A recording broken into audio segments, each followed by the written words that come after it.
I've been told my upper body moves too much when I ride. How do I develop that still and efficient pro look without feeling like I'm stiff as a board? When we talk about the professional look, there is no more professional a look than Tadej Pogačar. So I had a little bit of time on my hands and I researched to try and figure out and deconstruct exactly what makes Pogačar. We're not talking about his physiology. We're talking about aesthetically how he positions on the bike, because we can copy that when we can't copy the Pogačar physiology, unfortunately.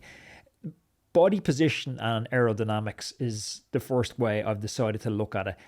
Pogačar is quite aero, but still a relaxed posture. Like his back is flat, but it's not excessively hunched.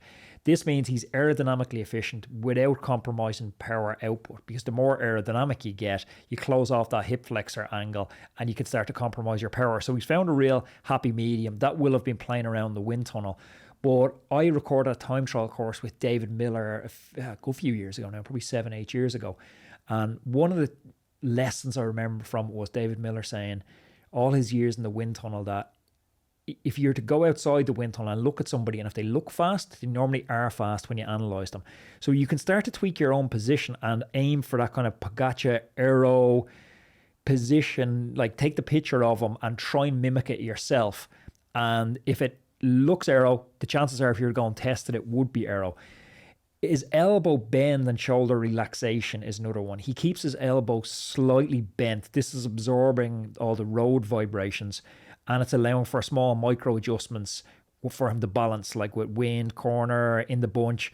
Like his shoulders aren't overly tense. That means he's preventing wasted energy. You see, especially newbies, and everything's locked out and they feel and look kind of rattly. His hip angles open to generate power without restricting his breathing and closing off his diaphragm.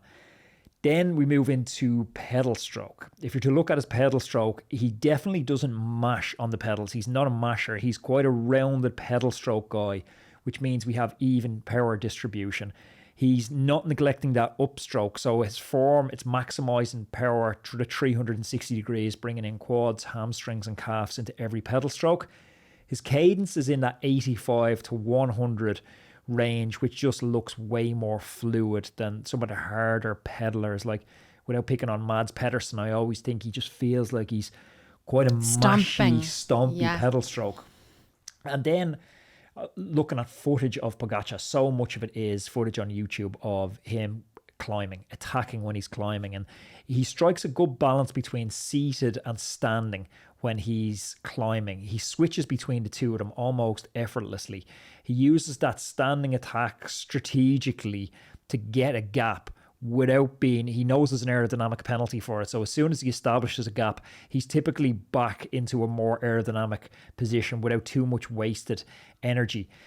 His breathing is interesting as well. He rarely lets himself go, hyperventilating. It always seems quite, and you need to slow this down and watch it on 0.5 speed to nearly appreciate it.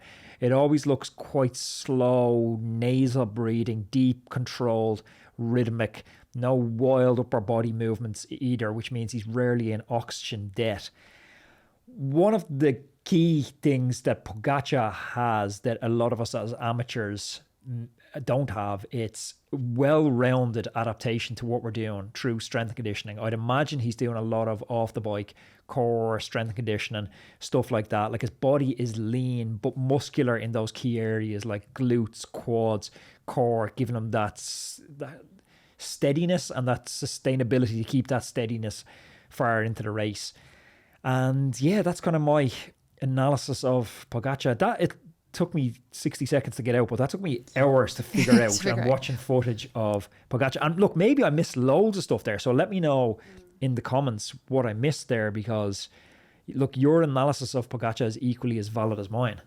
I think as well, look, this listener has basically been told that his upper body moves too much. And that's really cool that you have somebody to say that to you, right? Because it's very difficult when you're on the bike. When I'm on the bike, and I know plenty of people are like this, I kind of feel like I look okay, or I'm dialed in, or I'm in the right position. You got to look in the shop window. We all do that. But it is good to have somebody to help you, right? To look at your form, or to maybe set up your camera and cycle past it a few times and see, do you look good? And this is literally just like, watch the good lads and see what they're doing. Now, it's kind of hard to unpick. You've done a good job, because I would look at Pogačar and I'd be like, that looks so cool. The other person that I love watching on the bike is Mathieu van der Poel. Don't know how many bikes he sold for his sponsor, because he just makes it look so effortless, so cool.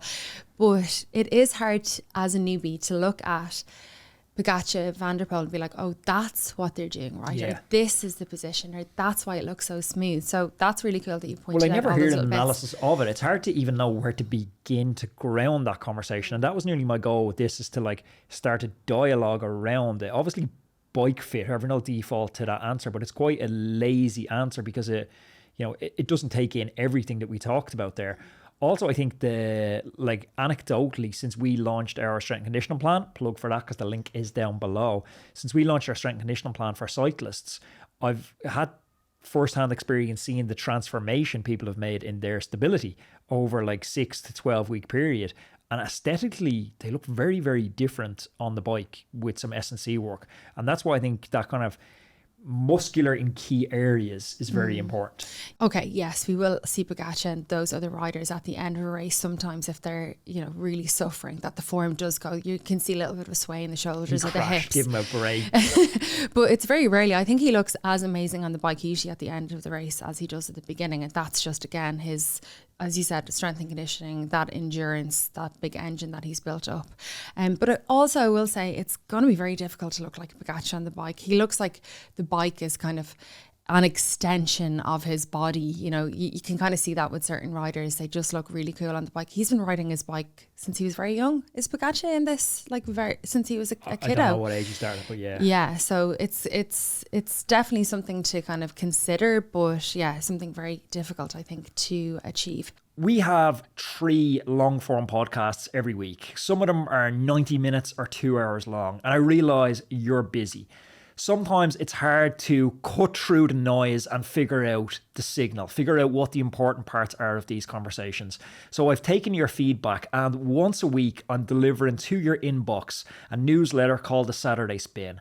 It's a 4-minute read or less, and it's going to break down the very best thing I've learned on the podcast this week. So it's insights from the biggest names in the world tour, physiologists, sports psychologists, and coaches.